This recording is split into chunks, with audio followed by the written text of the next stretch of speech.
గురుగారు నమస్కారం. ఆయుష్మాన్ భవ. గురుగారు, సెప్టెంబర్ నెలలో సింహరాశి వారికి ఎలాంటి ఫలితాలు ఉండబోతున్నాయి కాస్త వివరించండి. సెప్టెంబర్ నెల సింహరాశి అంటే మిథున రాశి నుంచి లేకపోతే మేషరాశి నుంచి చూసుకుంటే పంచమ స్థానం అయ్యింది సింహరాశి. మేషరాశి నుంచి చూస్తే సింహరాశి పంచమ స్థానం అయింది. సింహరాశిలోనే రవి ఉన్నాడు. సింహరాశికి ఆధిపత్యాన్ని వహిస్తుందే రవి. సింహస్సాధిపతి సూర్య అన్నాం. ఆ రవి అక్కడే ఉన్నాడు, యోగదాయకమైన స్థితిలో ఉన్నాడు. కానీ రవి మీద శని దృష్టి ఉంది. రవి మీద శని దృష్టి పడిపోయింది. ఎప్పుడైతే రవి మీద శని దృష్టి పడిందో రవి శనికి ఏమయ్యాడు? తండ్రి అయ్యాడు. కానీ ఇద్దరు బద్ధ శత్రువులు. వీళ్ళిద్దరికీ బద్ధమైన శత్రుత్వం ఉంది. అంటే శని ఏ దృష్టితో చూస్తున్నాడు? సమసప్తక దృష్టితో చూస్తున్నాడు. ఈ సింహరాశి వారికి చాలామంది చెప్తున్నారు, ఏముంది విరగదీసేస్తున్నారు, లక్షలు వచ్చేస్తే, కోట్లు వచ్చేస్తే, అది చేసేస్తే, ఇది చేసేస్తారండి. అది నిజం కాదు. ఆశపడద్దు, రాలేదని బాధపడద్దు, వచ్చిందని సంతోషపడద్దు. కాబట్టి శని దృష్టి ఎప్పుడైతే రవి మీద పడిందో ప్రతి విషయంలోనూ కూడా అధికమైన ఖర్చులు గురవుతారు. 1000 రూపాయలు సంపాదించాడు, సంతోషం. 600 సంపాదించాలి రూలుగా, కానీ 1000 సంపాదించాడు, సంతోషం. ఈ సంతోషం ఎంతసేపు ఉన్నది? ఇంటికి వెళ్ళేదాకా ఉంది. ఇంటికి వెళ్ళిన తర్వాత భార్య ఇస్తాడు 1200 రూపాయలు. సరుకులు తేవాలి, ఏమన్నాయి ఈ తేపతలగా. అప్పుడు వాళ్ళు ఊరుకోరు. ఏం చెప్తున్నామండి, లేవంటే అలా గుర్తుంది, మరి పిల్లలకి ఏం పెట్టాలి అని అంటారు. ఏం చేయాలి? అప్పు చేయాలి, తప్పదు. బాధ్యత లేని తండ్రి అంటే చెప్పక్కర్లేదు. ఇంకా వాడు ఎప్పుడూ ఎక్కడ ఆ రోడ్ల మీద తిరుగుతాడు. పిల్లలు ఏమైపోయినా పర్లేదు, పిల్లలు ఎలా ఉన్నా పర్లేదు, ఇల్లు గురించి పట్టించుకోడు, ఏం చేయదు. ఇల్లు వాకిలి గురించి పట్టించుకునే వాళ్ళు చాలామంది ఉంటారు. వాడి బాధ్యత, ఆ బాధ్యతని నెరవేర్తించాలి. భర్త అంటేనే భరించువాడు అని అర్థం. భరించాలి భర్త, బాధ్యతని విస్మరించకూడదు. కాబట్టి కొద్దిగా బాధ్యత. మిత్రుల వలన, ఈ సింహరాశి వారికి మిత్రుల వలన చాలా ప్రమాదకరమైన పరిస్థితి వస్తుంది. మిత్రులను నమ్మద్దు. ఒక మాటగా చెప్పాలంటే, మీకు శత్రులు ఎవరయ్యా అంటే మిత్రులే. సింహరాశి వారికి నష్టం ఏ విధంగా గురుగారు? డబ్బు పరంగానా లేక ఏ పరంగా? ఏ పరంగానే రావచ్చు. ఒక డబ్బే కాదు, పరువు పోయిన నష్టమే కదా. రోడ్డు మీద వెళ్తా ఉంటే ఏదో వచ్చి జరిగింది, జారి పడ్డాడు, పరువు పోయిందాడు. అటువంటి విధంగా అంటే ఒక రకం దీంట్లో ఒక రకం ఉంటుంది. నష్టం అన్నది ఒక రకంగా రాదు, అన్ని రకాలుగా వస్తుంటుంది. ఇటువంటి విధానాలు చాలా జాగ్రత్తగా ఉండాలి మిత్రుల వలన. తదుపరి భార్యాభర్తల విషయం బాగుంది. ఎలాగంటే సమసప్తక దృష్టితో చూస్తున్నా అంటే కుంభరాశిలో ఉన్నాడు శని.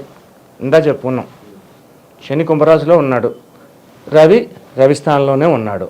వీళ్ళిద్దరూ ఒకరినొకరు చూసుకుంటున్నారు. నువ్వెంత అంటే ఎంత, నువ్వెంత అంటే ఎంత అనే భావంతో. అయినా కానీ భార్యాభర్తలు సప్తమ స్థానం అనగానే కలత్ర భార్యలో సరే ఉన్నాడు. కొంచెం కోపంగా ఉంది భార్య, భర్త మీద కోపంగా ఉంది. అంత మాత్రమే వచ్చిన నష్టం ఏమీ లేదు. కొంచెం తగులు ఉంటాయి, సాయంత్రం అయ్యేసరికి ఆ తగులు పోతాయి, ఉండవు. భార్యాభర్తలు ఎప్పుడూ కూడా పొద్దున్నే కొట్టుకున్న సాయంత్రం అయ్యేసరికి ఒకటైపోతారు. ఆ విధమైనటువంటి భావాన్ని ఈ సింహరాశి వారికి కలుగుతూ ఉంది. అలాగే వ్యాపార రంగంలో ఉన్న సింహరాశి వారు ఏం చేయాలి? వ్యాపారం దగ్గర ఎట్టి పరిస్థితుల్లోని మొహమాట పడకుండా నిక్కచ్చిగా వ్యాపారం చేయండి. మోసం చేయమట్లేదు నేను.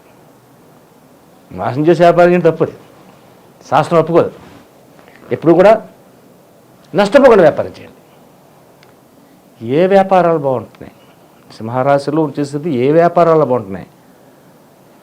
బియ్యం, బట్టలు, బంగారం, రత్నాలు,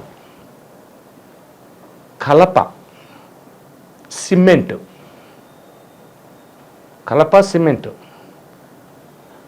ట్రావెలింగ్స్ అంటే ఈ నడుపుతారు కదా బస్సులు, ట్రావెల్స్, ఆ ట్రావెల్స్ రంగం అటువంటివి, అలాగే కంప్యూటర్స్, సెల్ ఫోన్స్, ఇటువంటి రంగాలన్నీ శుభదాయకమైన పరిస్థితిలో ఉన్నాయి. సింహరాశి వారికి ఈ యొక్క సింహరాశిలో ఉన్నవారు ఎవరైనా నూనె వ్యాపారస్తులు ఉన్నారు, లేక పెట్రోల్ బంక్ ఉంది, అటువంటి దానిలో ఉన్నప్పుడు రియల్ ఎస్టేట్, మెయిన్ అది రియల్ ఎస్టేట్, పొలము పని, వ్యవసాయం చేసేవారికి నష్టం ఉంది. కాబట్టి జాగ్రత్త పడాలి. అంటే ప్రతిదానికి స్పీడ్ వెళ్ళిపోకూడదు. ఆచితూచి అంటే ఎక్కువగా పెట్టుబడి పెట్టేద్దాం, ఎక్కువ వచ్చేద్ది అని అనుకోకూడదు. తగ్గండి, అంత కంగారు పడిపోకూడదు. ఒక 4 లారీలు నూనె తెప్పించేద్దాం, ఖర్చు అయిపోద్ది అని తెప్పించకండి. మీకు లారీ కావాలంటే 6 లారీ తెప్పించుకోండి. ఓ 10 డబ్బాలు కొనాలనుకుంటే 5 డబ్బాలే కొనండి.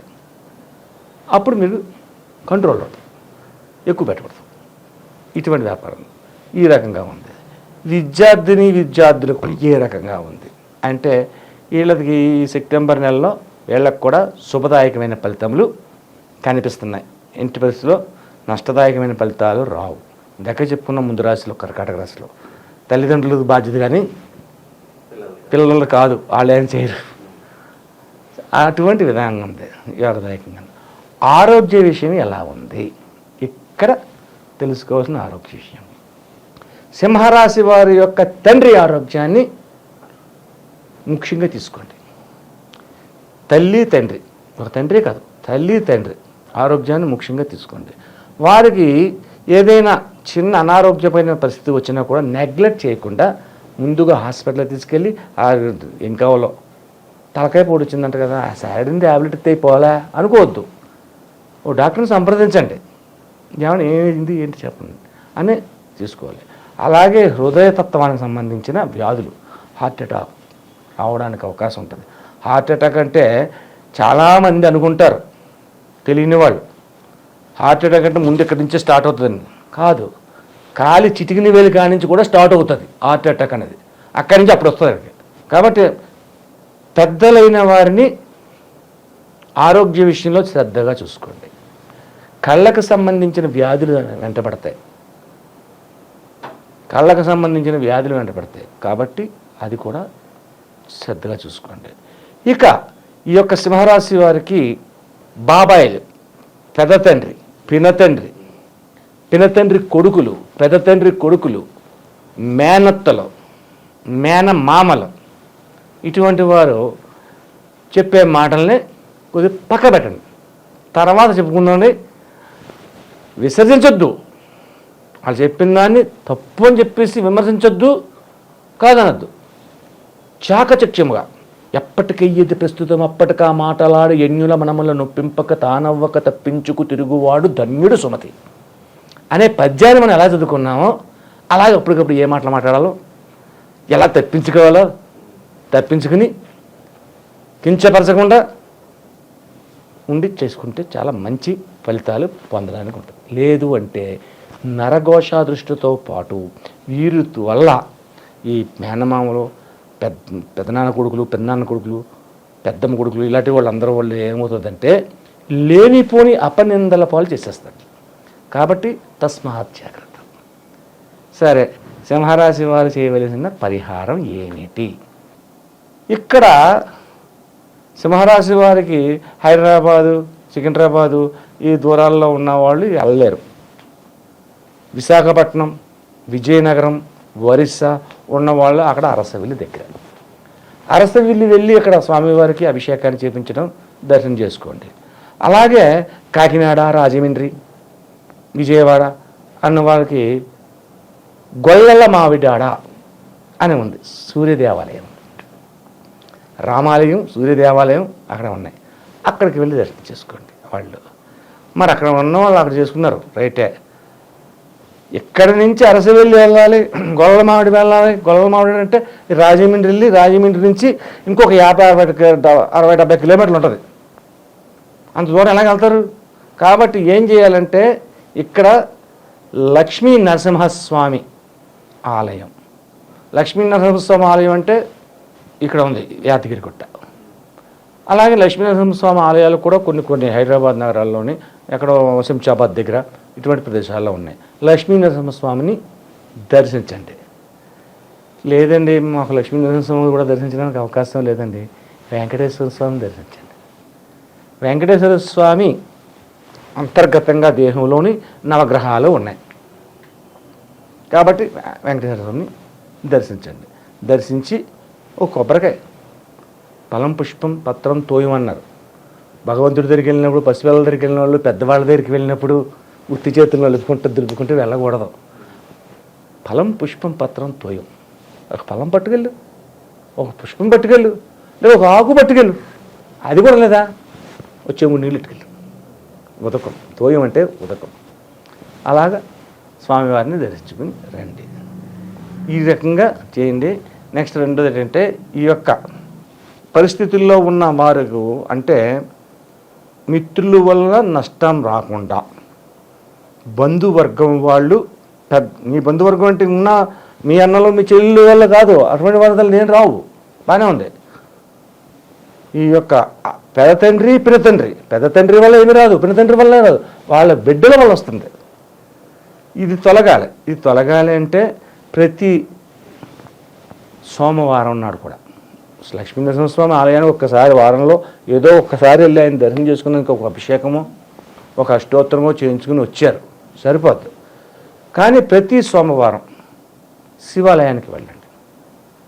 శివాలయానికి వెళ్ళి చెరుకు రసం, పాలు పెరుగుతాయని నెయ్యి ఎన్ని మామూలే, చెరుకు రసంతో పాటు నల్ల ద్రాక్ష పళ్ళు జ్యూసు, చెరుకు రసాన్ని, పచ్చకర్పూరాన్ని నీళ్ళల్లో కల్పించిన పచ్చకర్పూరాన్ని పట్టుకెళ్ళి అభిషేకం చేయమనండి. అభిషేకం చేసిన తర్వాత శివాలయం ఎదురకుండా కూర్చుని రామనామ జపం చేయండి. శ్రీరామ జయరామ జయ జయ రామ అనే రామనామ జపం చేయండి. అలా చేస్తే ఈ సింహరాశి వారికి వస్తున్న అరిష్టాలు కానీ, నష్టాలు కానీ, కష్టాలు కానీ దగ్గరికి వచ్చినా అవి అలాగా పక్క తప్పుకుని వెళ్తూ ఉంటాయి. కాబట్టి ఈ సింహరాశి వారు ఈ యొక్క సెప్టెంబర్ నెలలో ఇటువంటి విధంగా ఆచరించడం సర్వస్త్ర శ్రేయస్కరం. సెప్టెంబర్ నెలలో సింహరాశి వారికి ఎలాంటి ఫలితాలు ఉంటాయి, అలాగే వారు చేసుకోవాల్సిన పరిహారాలు తెలియజేసినందుకు ధన్యవాదాలు గురుగారు. ఆయుష్మాన్ భవ.